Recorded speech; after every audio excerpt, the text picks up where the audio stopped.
ರಕ್ತಚಂದ್ರ ಗ್ರಹಣ ಇವತ್ತು ರಾತ್ರಿ 9:57ಕ್ಕೆ ಆರಂಭವಾಗುತ್ತೆ. ಅಂತ್ಯಕಾಲ 1 ಗಂಟೆ ಮೇಲೆ ಇದೆ. ಸೊ ಹಾಗಾಗಿ ಉತ್ತುಂಗ ಕಾಲ 12 ಗಂಟೆ 22 ನಿಮಿಷಕ್ಕೆ. ಈಗಾಗಲೇ ಎಲ್ಲ ದೇವಸ್ಥಾನಗಳಿಗೆ ಬಾಗಿಲುಗಳಿಗೆ ಬೀಗ ಹಾಕ್ತಾ ಇದ್ದಾರೆ. ಗ್ರಹಣ ಮುಕ್ತಾಯವಾಗೋದು ಇವತ್ತು 1 ಗಂಟೆ 26 ನಿಮಿಷಕ್ಕೆ.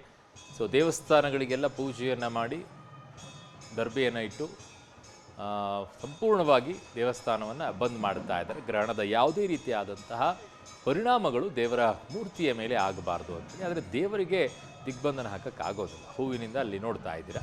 ನನ್ನ ಸಹೋದ್ಯೋಗಿ ಈಗ ರಾಘು ಮರಿಸ್ವಾಮಿ ನನ್ನ ಸಂಪರ್ಕಕ್ಕೆ ಸಿಗ್ತಾ ಇದ್ದಾರೆ. ರಾಘು, ಈಗ ತಾವಿರುವಂಥ ಜಾಗ ಬನಶಂಕರಿ ದೇವಸ್ಥಾನ ಅಂತ ಕಾಣಿಸ್ತಾ ಇದೆ ಅಥವಾ ಬೇರೆ ದೇವಸ್ಥಾನದಲ್ಲಿದ್ದೀರಾ? ಹೇಗಿದೆ ಅಲ್ಲಿ? ಯಾವ ರೀತಿಯಾದಂಥ ನಿಯಮಗಳ ಪಾಲನೆಯನ್ನು ಮಾಡ್ತಾ ಇದ್ದಾರೆ? ಏನು ಹೇಳ್ತಾ ಇದ್ದಾರೆ? ಭಕ್ತರು ಬಂದು ಹೋಗ್ತಾ ಇದ್ದಾರಾ?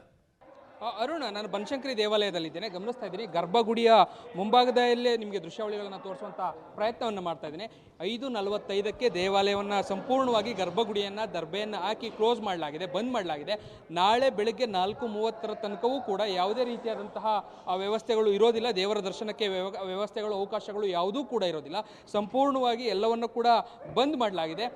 ಪ್ರಮುಖವಾಗಿ ನಾಳೆ ಬೆಳಗ್ಗೆ 4:30ಕ್ಕೆ ದೇವಾಲಯವನ್ನು ಓಪನ್ ಮಾಡಲಾಗುತ್ತೆ. ಅದಾದ ಬಳಿಕ ಒಂದಷ್ಟು ಸ್ವಚ್ಛತಾ ಕಾರ್ಯಗಳೆಲ್ಲವೂ ಕೂಡ ಆರಂಭ ಆಗುತ್ತೆ. ಹೆಚ್ಚು ಕಡಿಮೆ 2 ರಿಂದ 3 ಗಂಟೆಗಳ ಕಾಲ ಸ್ವಚ್ಛತಾ ಕಾರ್ಯ ನಡೆಯುತ್ತೆ. ಅದಾದ ಮೇಲೆ ಬರುವಂಥ ಭಕ್ತರಿಗೆ ದೇವರ ದರ್ಶನಕ್ಕೆ ಅವಕಾಶವನ್ನು ಮಾಡಿಕೊಡಲಾಗುತ್ತೆ. ಯಾವಾಗ ಗ್ರಹಣದ ಮೋಕ್ಷ ಕಾಲ ಆಗುತ್ತಾ ನಂತರದಲ್ಲಿ ಮಾತ್ರ ಒಂದಷ್ಟು ಸ್ವಚ್ಛತಾ ಕಾರ್ಯಗಳೆಲ್ಲವನ್ನು ಕೂಡ ಮಾಡಿ ಮುಗಿಸಿದ ನಂತರದಲ್ಲಿ ದೇವರ ದರ್ಶನಕ್ಕೆ ಅವಕಾಶವನ್ನು ಮಾಡಿಕೊಡಲಾಗುತ್ತೆ. ಇವತ್ತು ಬೆಳಗ್ಗೆಯಿಂದಲೂ ಕೂಡ ಹುಣ್ಣಿಮೆ ಇದ್ದಂಥ ಕಾರಣಕ್ಕಾಗಿ ವಿಶೇಷ ಪೂಜೆ ಕೈಂಕರ್ಯಗಳೆಲ್ಲವೂ ಕೂಡ ಆಗ್ತಾ ಇತ್ತು. ಸದ್ಯವೆಲ್ಲವೂ ಕೂಡ ಮುಗಿದಿದೆ. 5:30 ಆಗ್ತಾ ಇದ್ದಾಗೇನೆ ಮಹಾಮಂಗಳಾರತಿಯನ್ನು ಮಾಡಿ ದೇವಾಲಯವನ್ನು ಸಂಪೂರ್ಣವಾಗಿ ಕ್ಲೋಸ್ ಮಾಡುವಂಥ ಕೆಲಸಗಳೆಲ್ಲವೂ ಕೂಡ ಆಗಿದೆ. ನಾಳೆ ಬೆಳಗ್ಗೆ 4:30ಕ್ಕೆ ಓಪನ್ ಆಗುವಂಥದ್ದು.